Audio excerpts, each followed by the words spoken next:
Welcome back to the class. नया topic क्या था? ऋण पत्रों का सहायक प्रतिभूति के रूप में निर्माण। सहायक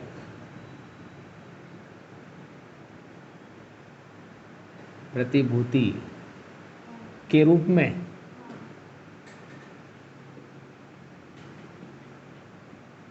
निर्गमन, इसका मतलब क्या है? डिवेंचर इश्यूड एज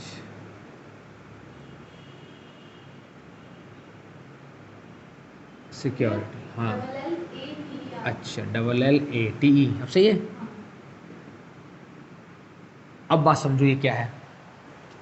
जब भी कोई लोन लिया जाता है तो लोन लेने के दो तरीके हैं। या तो आप अपनी संपत्ति गिरवी रखो, तब आपको बैंक लोन देगा, और संपत्ति आपके पास है नहीं, तब आप क्या करेंगे? डिवेंचर इशू कर देंगे। किसके लिए? बैंक के लिए। बैंक से मानो 10 लाख रुपए का लोन आपको लेना है, तो 10 लाख के डिवेंचर बैंक को इशू करने पड़ेंगे। ठीक है। अब बैंक को क्या फ़ायदा है इस चीज़ का? बैंक क्या करेगा? मानो आप अगर उसका पेमेंट नहीं दे पाते हैं इन फ्यूचर कभी भी, तो बैंक आपके डिवेंचर को मार्केट में सेल कर देगा और वहाँ से अपना पैसा कलेक्ट कर लेगा। ये तब की सिचुएशन है जब आपके पास में कोई भी संपत्ति ना हो गिरवी रखने के लिए। तब क्या करते हैं? सहायक प्रतिभूति के रूप में डिवेंचर को इशू कर दिया जाता है। प्रतिभूति का मतलब गिरवी रखने वाला कोई भी संपत्ति। ठीक है। वैसे तो लाइबिलिटीज पक्ष में आता है बैलेंस शीट में डिवेंचर शेयर, लेकिन इसको हम बैंक के लिए देते हैं तो हमारी सिक्योरिटी बन जाती है, संपत्ति कैसे यूज हो जाती है। बात आ गई तक समझ में? अब इसको जो इशू करने का है, इसकी जनरल बनाने के दो मेथड होते हैं। आप एग्जाम में किसी भी मेथड से क्वेश्चन सॉल्व कर सकते हैं।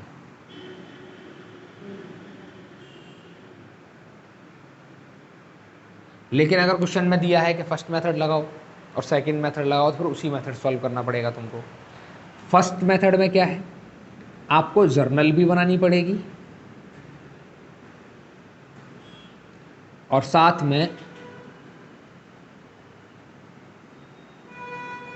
बैलेंस शीट भी बनानी पड़ेगी। सेकंड मेथड में क्या है? कोई जर्नल नहीं बनती है,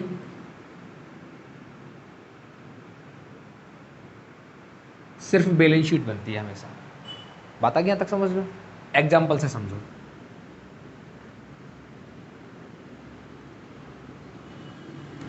आपने लोन रिसीव्ड किया है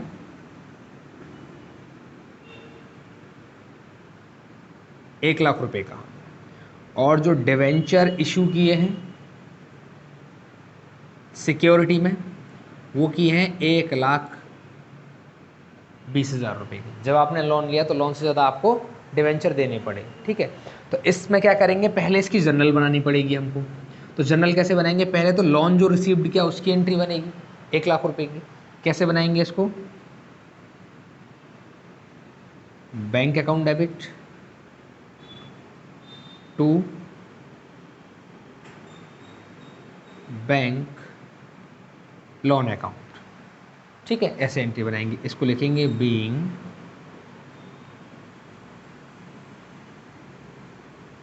लोन रिसीव्ड फ्रॉम बैंक। अभी मैंने बैंक से लोन प्राप्त किया इसीलिए बैंक लोन लिखा। राम से करता तो राम से लोन लिखता, ए लिमिटेड से लेता तो ए लिमिटेड लोन लिखता, ऐसे लिख पाता मैं। ठीक है। कितने रुपए का लोन ले लिया मैंने? 1 लाख रुपए का। अब मेरे को डिवेंचर इशू करने हैं, लेकिन डिवेंचर इशू जो है ना, डायरेक्ट इशू नहीं है बैंक के लिए, वो सहायक प्रतिभूति के रूप में गिरवी रखे गए हैं वहाँ पे। तो उसके लिए लिखेंगे हम यहाँ पे डिवेंचर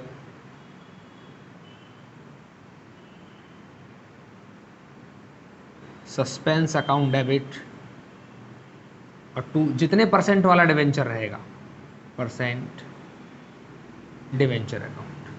नरेशन में लिखेंगे being debenture issued for security. कितने रुपए? 1,20,000। बताओ, ऐसी दो एंट्री बनेगी बस। एक बार लोन रिसीव्ड करने की और एक बार डिवेंचर को इश्यू करने की। उसके बाद यही दोनों वैल्यू बैलेंस शीट में शो करनी होती है हमको। क्लियर है वाली बात? अब इसकी बैलेंस शीट भी देखो कैसे बना पाएंगे। वो वाला पार्ट बाद में कर लेंगे, उधर की तरफ मैंने छोड़ दिया है। इसकी बैलेंस शीट देखो कैसे बनाएंगे।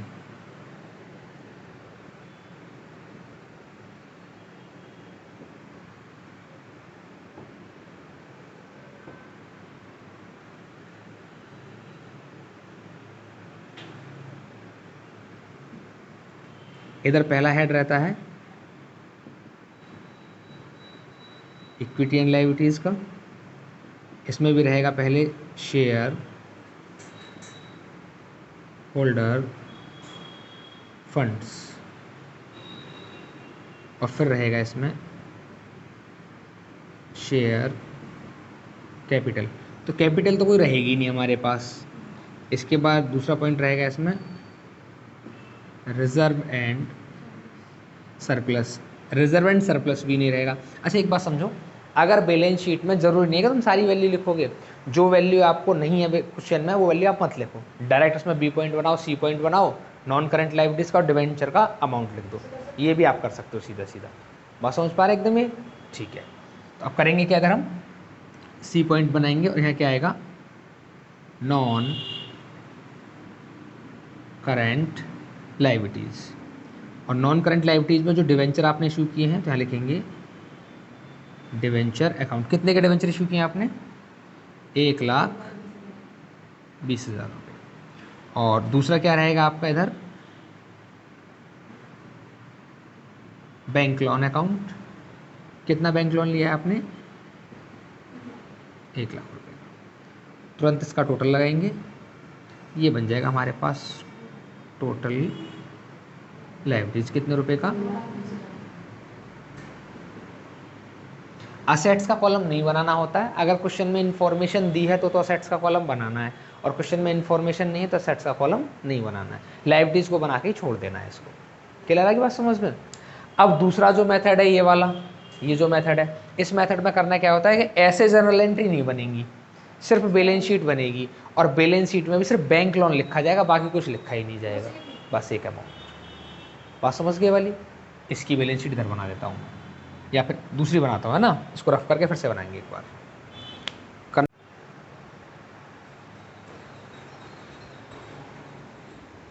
अब देखो, हाँ, सेकंड मेथड समझो अब इसका क्या है।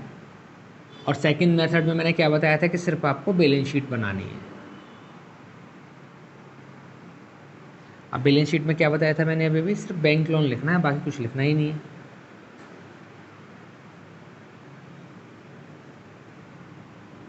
ये फॉर्मेट पूरा बैलेंस शीट का। इधर पहले वैसे हेड आता है इक्विटी एंड लायबिलिटीज़ का, इस पहले हेड आएगा शेयर होल्डर फंड्स,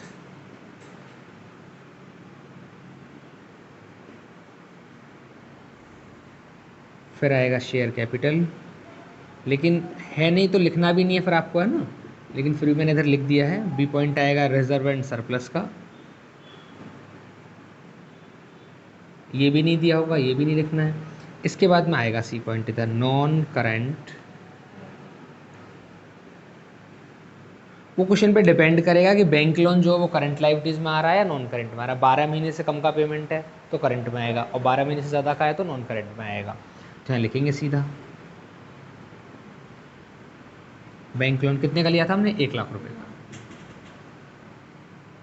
चाहो तो इसका टोटल लगाओ और ना चाहो तो इसको यहीं पे छोड़ दो, बस तुमको बैलेंस शीट में शो करके दिखाना कितने का लोन लिया है, काम खत्म। समझ के बाद? ठीक है। 12वां क्वेश्चन देखो, एक कंपनी ने स्टेट बैंक ऑफ इंडिया से रुपये 10 लाख का ऋण प्राप्त किया है। सहायक प्रतिभूति के रूप में 100 रुपये वाले 12 लाख के 10 ऋण पत्रों का निर्गमन किया है। ये ऋण पत्र प्राथमिक प्रतिभूति के अतिरिक्त जमा किए गए थे। आप ऋण पत्रों के निर्गमन व्यवहार को किस प्रकार करेंगे? हम दोनों मेथड से करेंगे इसको, है ना? पहले करेंगे 12वां क्वेश्चन फर्स्ट मेथड से। हाँ, कहा तो नहीं है लेकिन हम दोनों मेथड से करेंगे। पहले बनाएंगे जर्नल। हाँ, journal entry in the books of. कहाँ से लोन लिया है? स्टेट बैंक से। किसने लिया है? एक कंपनी ने। तो हमको नहीं पता इन द बुक्स ऑफ क्या है इधर। पहले बैंक अकाउंट डेबिट लोन का पेमेंट जो बैंक में मिलेगा कहाँ से मिलेगा? To bank loan account. Narration में लिखेंगे इधर बीइंग बैंक लोन रिसीव्ड। कितने रुपए का लोन है? 10 लाख रुपए का हमने लोन लिया है। इसके बाद में इसको डिवेंचर इशू करने हैं। कितने डिवेंचर इशू करा रहा है वो? 12 लाख के। ठीक है, तो कितने परसेंट वाला है? यहाँ लिखेंगे डिवेंचर सस्पेंस अकाउंट डेबिट। और टू कितने परसेंट वाला? 10%। 10% डिवेंचर अकाउंट लिखेंगे इधर being debenture issued to bank for security. कितने रुपए? 12 लाख।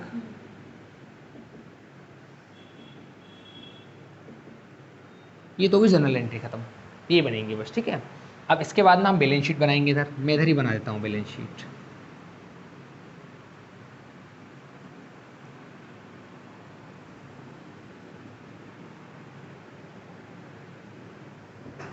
बैलेंस शीट में से शो करके दिखाने वाली बात है कितने रुपए आप शो करेंगे और किस हेड में शो करेंगे। प्रॉपर बैलेंस शीट तो नहीं होती है इसकी, है ना, कि इसमें बहुत सारी चीज़ें मिसिंग होती हैं। इधर आएगा नोट नंबर, इधर आएगा अमाउंट ऑफ करंट ईयर और इधर आएगा अमाउंट ऑफ प्रीवियस ईयर। तो वैसे तो पहला हेड होता है इधर, है ना, इक्विटी एंड लायबिलिटीज़ का, लेकिन हेड के अंदर मैंने कुछ बनाया नहीं है। और इधर मैंने थोड़ा स्पेस देके डायरेक्ट सी पॉइंट लिखा है, नॉन करंट लायबिलिटीज़। और नॉन करंट लायबिलिटीज में पहले क्या आएगा मेरे पास? डिवेंचर कितने परसेंट वाला है? 10%। 10% डिवेंचर अकाउंट। कितने डिवेंचर हैं? 12 लाख के। और हमने एक बैंक लोन लिया है, कितने का? 10 लाख का। लगाएंगे इसका टोटल, कितना हो जाएगा ये? 22 लाख। ये हो जाएगा हमारे पास टोटल लायबिलिटीज़ इस क्वेश्चन के अकॉर्डिंग। अब चाहे तो असेट्स का हम इधर कॉलम बना सकते हैं। सेकंड पॉइंट असेट्स का, इधर असेट्स में एक तो आएगा बैंक, जो आपने बैंक लोन लिया, बैंक में पैसा आया, कितने रुपए आए बैंक में? 10 लाख रुपए, इधर लिखेंगे। और एक अकाउंट और ओपन होता है, उसे बोलते हैं डिवेंचर सस्पेंस अकाउंट, तो वो भी हमको इधर लिखना पड़ेगा। डिवेंचर सस्पेंस अकाउंट कितने रुपए का है? 12 लाख का। इसका फिर टोटल लाइन कितना आएगा? 22 लाख। असेट्स का कॉलम बनाना ज़रूरी नहीं है, लेकिन आप बना सकते हैं। पता क्या समझ में? इतना क्वेश्चन है ये। अब सेकंड मेथड से कैसे करेंगे इसको?